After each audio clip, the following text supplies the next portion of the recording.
Ladies and gentlemen, welcome to the L. Ron Hubbard Theater in Hollywood, California. Tonight we present a live broadcast of the Golden Age Radio Hour featuring L. Ron Hubbard's paranormal story, The Death Flyer.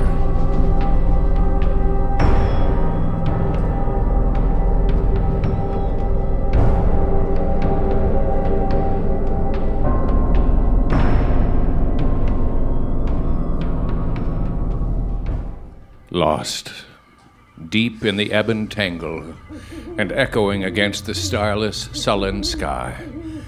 The owl's dismal chatter came like the rattle in a dying man's throat. Jim Bellamy paused on the ties, the beat of his heart surging through his throat. The hoot of an owl meant that someone would die. He forced a smile to his lips at that and shrugged, setting off again through the ancient and decayed tracks. He had been a fool to start back this late. He had not particularly enjoyed this job of surveying, but in those days, a civil engineer had to take what he could get, even though it meant the tangles and cactus and insects of northern Arizona. He had overstayed himself checking over his measurements. He had sent his crew back to their isolated camp. If anything happened to him that he could not return, they would merely assume that he had chosen to spend the night in the open. An inner self, or outer self, kept telling him that something would happen, that this night was not like other nights. A vibration of unrest was in the air. He stumbled along the tracks he could not see and blessed them and cursed them in one breath. This railroad had been deserted for about 10 years. A train had gone through a bridge into a swollen stream, and the railroad had never been able to rebuild for lack of funds and interest on the part of shippers who remembered the incident. It was a shame for all this work to go to waste this way. Rails and ties were still there in place. The owl gave his death rattle again. Jim Bellamy quickened his pace. Suddenly he tripped. His stomach felt light. He heard a growing roar reverberate through the trees. When he tried to get up, he was blinded by a yellow eye, which grew larger and larger with the noise. He rolled to one side, but he could not get off the tracks. Something was holding his shirt and pinning him down. The yellow eye stabbed straight through him and held him horror-stricken to the ties. Oh, good God. It was a train, and he was in its path. He shut his eyes tightly. The roar shook the earth, and through it he seemed to hear the call of the owl which had foretold his death. A shrill screech bit through the roar, and then the thunder died to a hiss. Jim Bellamy sat up. Somehow he was no longer on the track, but beside it. A mountain of rust-eaten steel reared up before him. Flame licked out and illuminated a cab. A shadowy face peered down. Yeah, you all right, stranger? Sure. I'm all right. Well, then why the hell don't you get aboard? You think I got all night? Sure, said Bellamy, stumbling up. Not here, you fool! What do you think we got coaches for? Get back there and get aboard. I'm in a hurry tonight. You realize it's 9:15? Dazedly, Bellamy went back along the line of weather-beaten wooden coaches. Through the dirty windows, he could see faces peering curiously at him. The lights which burned in the train, thought Bellamy, were the start, threw no reflection on the ground. He swung himself up into a vestibule which smelled of cinders and soft coal gas and stale cigars, and opened the door into a coach. The old-fashioned lamps threw a dismal greenish light along the scarred red plush seats. Half a dozen silent passengers stared moodily ahead, paying him no need at all. Bellamy slid into a seat near the door. The engine panted. The couplings clanked as the engineer took up the slack, and then the train went rolling off along the uneven bed. Bellamy found that he could not think clearly or connectedly. That fall must have given him a nasty crack on the head. Maybe it was worse than he thought. He sat motionless for some time. Of his fellow travelers, he could see little more than the backs of their heads. There was something unnatural about the way they sat. Tense was the word. Tense and expectant. A man with dull, corroded brass buttons slouched into the car. His cap was pulled far down over his face, and in his gloved hands he held a battered ticket puncher. He came to where Bellamy sat. Tickets, please. Bellamy sat up straight, staring at the face over him. The flesh hung in loose clouts from under the eyes. The teeth were broken behind black lips. A scar on the forehead bled down over the gray flesh, but no blood touched the floor. The eyes were unseen, merely black holes in the ashen putty. Bellamy recovered his voice. I have no ticket. You're a new one. I never saw you before. We're late now, and I can't stop to put you off. Bellamy fumbled with the breast pocket of his shirt. I'll give you money. Money? I have no need of money. Not now. All I want is your ticket. Haven't you got a ticket? Bellamy detected a motion farther up in the car. He saw that a passenger was getting slowly to his feet and coming back. The man placed himself behind the conductor, staring at Bellamy. The air was charged with an evil and decayed smell. Bellamy came halfway to his feet, gripping the edges of the seat, his face blanching. Not one of those two had visible eyes. Their flesh was the color of dirty lard. Their lips were black, and their faces were slashed with many cuts.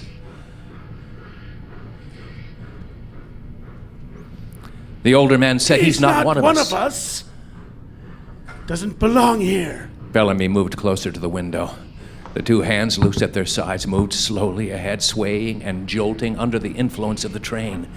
It was several seconds before Bellamy understood what they were trying to do.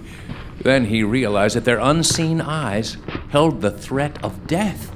He stood up, crouching forward, and though his face was white, his jaw was stubbornly set. Bellamy felt like a trapped animal about to be mangled by a hunter. Big as he was no match for two. Fleshless hands reached out and gripped him. Bodies pressed him back. He struck hard as he could, twisting and writhing to get away. Suddenly, above the clatter of steel wheels on rails, a clear, controlled voice said, "Let him be. He does not know." 3 feet away, the boys backed away into the aisle, looking neither to the right nor the left. They were like marionettes on strings, jiggling loosely as the train swayed. Bellamy braced himself and rubbed at his throat where the red marks were beginning to appear. Looking through the tree, he was startled to see a young girl in a flame-colored dress poised in the aisle. Her cheeks were white as flour, but there was a certain beauty about her which Bellamy could not at once define. She was small, not over 5'6" in height. The dress clung to her smooth body and rippled as she moved. Her eyes were dark and sad. Go back to your seats. The two moved woodenly to their places and seated themselves without a backward glance. But the conductor stood his ground. He has no ticket. I have it. I've had it for a long, long while. She reached into her pocket and drew out a crumpled green slip, which she handed to the man with the corroded brass buttons. He scanned it and then punched it with a quick snap. She watched him open the door and disappear. And then she came slowly toward Bellamy and, reaching out, took his hands in hers and sank down across from him, searching his face. You do not remember. Bellamy shook his head. He was too astonished to answer her immediately. Now that she was near him, he could smell the delicate odor of lilies of the valley. Her fine face was up-tilted to him, and her hands were shaking. I have waited long. For 10 years. And now you have come. I knew that it would be you. The waiting was long, but now that you are here, I can see that the time was nothing. Please. Don't you remember? He could make no answer to her even flow of words. He felt somehow that he should know, that he should remember, but his mind was dull. Remember how you wired me? How you said, whenever you come, I shall be here on this platform waiting for you. And now I see that you have tired of waiting and that you have come to me. You see, I could not come to you. I must stay here with these. It's hard sometimes. Harder than you know. But now all of that is past, and you are with me again. She raised her slim hand to his face and touched his cheeks. Oh, you are not changed. And even though I cannot see you very well, to feel you is enough. Please, never go away again. I have been so lonely. I have waited so long. Bellamy felt as though someone had thrust a dagger into his heart and twisted it there. This girl was almost blind. He was afraid to answer her, afraid that his voice would dispel the illusion that she cherished. But speak he must, and although the lump was large in his throat, he said, No, I won't leave you again. And then somehow he had gathered her close to him, and she was vibrant against him, and her breath was warm and sweet upon his face. He held her there for a long time. That it is you after all. I waited so long. The conductor came back, staring at his nickel-plated watch. He'll make it. He'll make it. But there's only half an hour left. The girl shivered against Bellamy. Oh, must it happen again? Now that... Must what happen? Bellamy demanded with a sudden clarity of mind. He felt like a hypnotized person returning to life. Why, the wreck, of course. But then you would not know about that. You were waiting. You were not with me then. The conductor snapped shut the watch and moved heavily up the car, muttering, He'll make it. The wreck? Yes. This is August the 16th, isn't it? It must be. Otherwise, we would not be out. Yes, August the 16th is the date. Don't you see? 10 years ago tonight. I hate it, but there is nothing I can do. Wait, dearest, wait. Perhaps you can stop it. If anyone does, then it will all be over. Bellamy felt his mind grow leaden again, but he stood up, pressing her back into the seat. His eyes were staring and his jaw was set. He knew that somehow this was all wrong.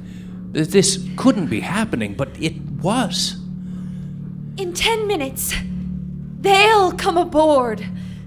They'll hang out a red lantern, and we'll stop. If you could make them... Bellamy stared down at her. His heart was pounding against his ribs, and he labored with a problem he could not understand. A red lantern. And somehow everything would be all right if he could stop this thing. He leaned quickly over her and kissed her soft, moist lips. And then he went up the car, past the 3 passengers.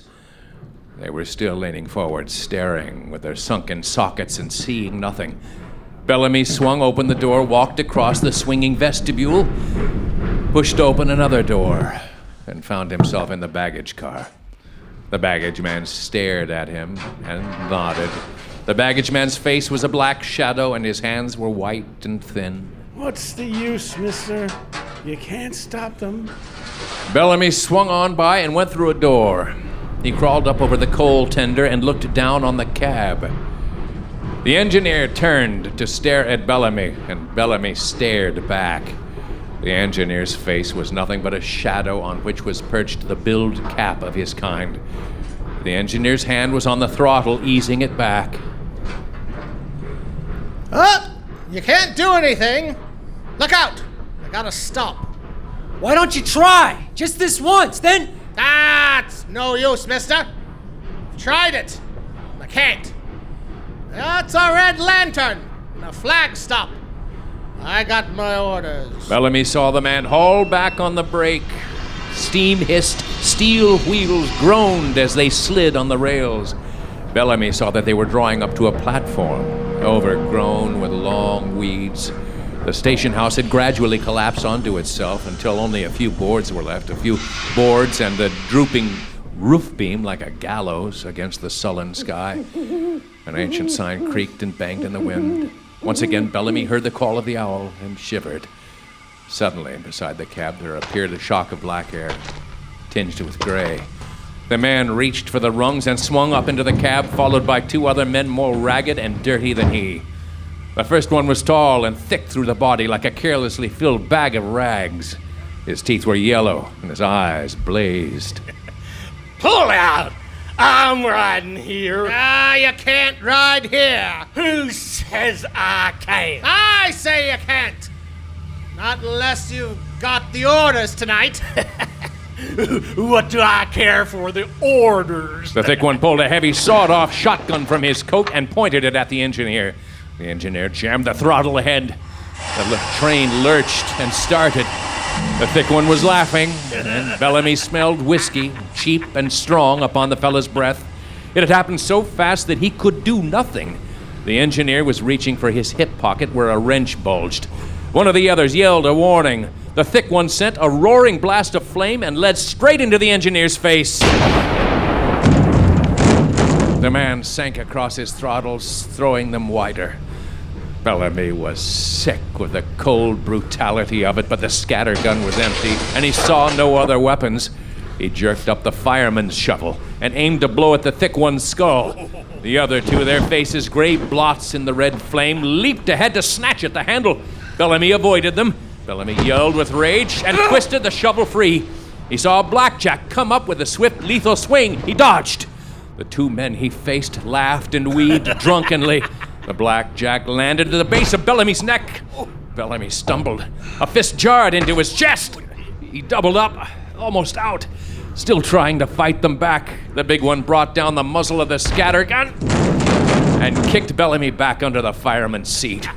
Then the three crawled up over the tender and stood for a moment against the sky, shouting at each other to be heard above the speeding train. Where's that girl? Bellamy, sick and dizzy, crawled out from the corner. He could not think of anything but the girl. These three drunken men were going back toward her. He had heard a snatch of their shouts. That had been enough. His head was ringing and he could not concentrate. He had the feeling that he was doing wrong to leave the cab, but he could not reason why. The engineer was hanging against the throttles, but Bellamy did not understand. Bellamy hitched himself down toward the baggage car. He shoved open the door with shaking hands. The baggage master was sprawled among the shifting trunks. His hands were outstretched, and he did not move. The cash box was standing open, keys jingling in the padlock. Bellamy went on back. His brain was spinning like a maelstrom when he passed through the second car. And then his mind went clear again, and he peered through the filthy pane of glass.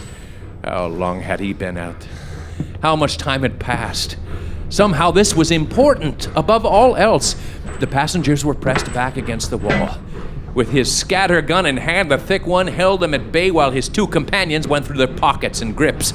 Their shouts were loud and harsh, and their faces laughed, but not their eyes. And then Bellamy saw the girl. She was pressed far back against the rearmost seat. Her body was tense, her hands thrown back in fear. The thick one reached out with a hand and jerked her toward him with a bellowed laugh. He twisted her wrist until she knelt on the aisle, and then holding the scatter gun loosely in one hand, he shifted his grip and snatched at her shoulder. Her lips went white with pain. The thick one laughed again. Hold her! Bellamy was through the door, axe clutched in his two strong hands. Suddenly, the girl whipped free. The thick one's knuckles crashed against her eyes, and she screamed and sank back on her knees. Sinking down into the aisle, a mad thought raced through Bellamy's brain. So that's why she was blind. He raced the length of the car. One of the gang shouted a warning. The thick one whirled. His yellow teeth flashed. The scatter gun was coming up. Bellamy lashed down with the axe. The blade bit cleanly through the matted hair, through the skull, deep into the face. But the big one stood, and the wound did not bleed. The men screamed and ran, flashing out through the rear door. But the passenger stood with hands still upraised, without expression or movement. The thick one tottered backward, clawing at the axe, knees buckling, and he stumbled out through the door and out of sight. Bellamy kneeled beside the girl, lifting her gently and holding her against him. It's all right. It's all right. You've come at last. I gave them your ticket. Perhaps after this... Oh, but the train! Good God, stop the train! Bellamy stared blankly at her without understanding. She clutched at his shirt, raising herself up. Please, God! God, don't let him go again. Let him stop this, please. She buried her face in his shirt and moaned. Suddenly, a brain not Bellamy's took command of him. He started up and faced to the front. He saw the picture of the engineer slouched against the throttles. Running, he went up through the aisle, through the door, and down the second coach. He could feel the wheels lifting from the curves under the onslaught of too much speed. The train swayed drunkenly from side to side, threatening to leave the tracks at any moment. He was aware of someone behind him, and he turned back. The girl in red was coming, groping blindly up the aisle, trying to keep up with him. He took her hand and stepped out into the vestibule. The dead conductor moved restlessly as the train swayed. In the baggage car, the master was pinned down under an upset trunk. His arms were still outstretched. Bellamy pushed the girl up to the tender and followed her. The rocketing perch was hard to hold. Bellamy slid down into the cab and he heard the girl scream. Pulling the engineer away from the throttles, he clutched them and hauled back. Oh, he tried to find the brake and could not. Some lever here was the brake. Something on this boiler or in this cab would stop the train. The girl cried out again, her hands on his shoulders, trying to drag him to his feet. The trestle! He gripped her arms and licked into her drawn face. It was too late for brakes. Too late for anything. The front wheels left the rails. The roar of water was under them, far under them. The train went off slowly, disjointed and lashing. Space was greedy, sucking the cars down. Holding the girl close to him, Bellamy braced himself against the crash. He could feel her quiver against him. He could hear the moan of agony which came from her tight throat. The thunder and crushed steel, the roar of escaping steam. The splinter of wood was suddenly swallowed by the cry of swirling water.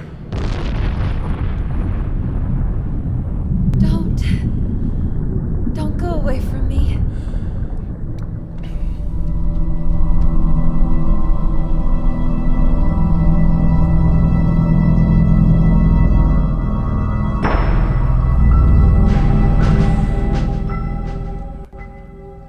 Rough hands brought Bellamy to his feet.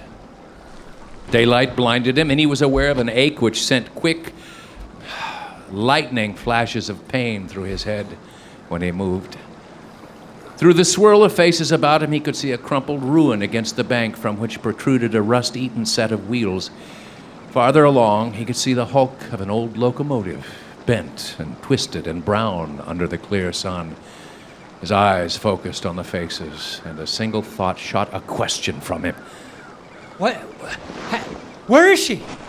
He's balmy. Remarked a rod man. Bellamy suddenly recognized as his own. Yeah, you'd be balmy too, I guess. It's all right. He ain't hurt none to speak about. But the wreck! What wreck? Oh, you mean this old train here? That fell off the trestle about 10 years ago, I reckon. That's what made him shut down this line. About 10 years ago it was. And I think about this time of year. But you ain't been in no wreck. You stumbled off that trestle in the dark and lit right into the soft sand. Some drop, ain't it? We've been looking for you all morning, but you ain't hurt none. You went a hell of a ways past the camp, Said the cook. What's the matter? Soused? Oh, don't tell me you got lost. I guess I did. Come on. We'll tote you back to camp. Hell, unless you get well right quick, we'll lose 2 days or more. We won't lose anything. I guess we better get back to the job. Okay with us. said the recorder, and helped Bellamy walk up the steep bank. Hey. I think you better lay up for a while. Must have been out for a long time, and it ain't good.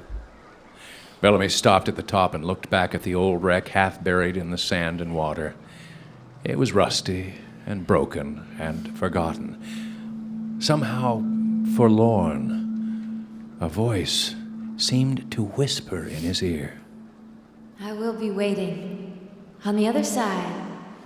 The next time we'll get through. He looked about him, startled, but his survey crew was silent, waiting for him to go on. They stepped off down the uneven trail and vanished in the twilight of the woods.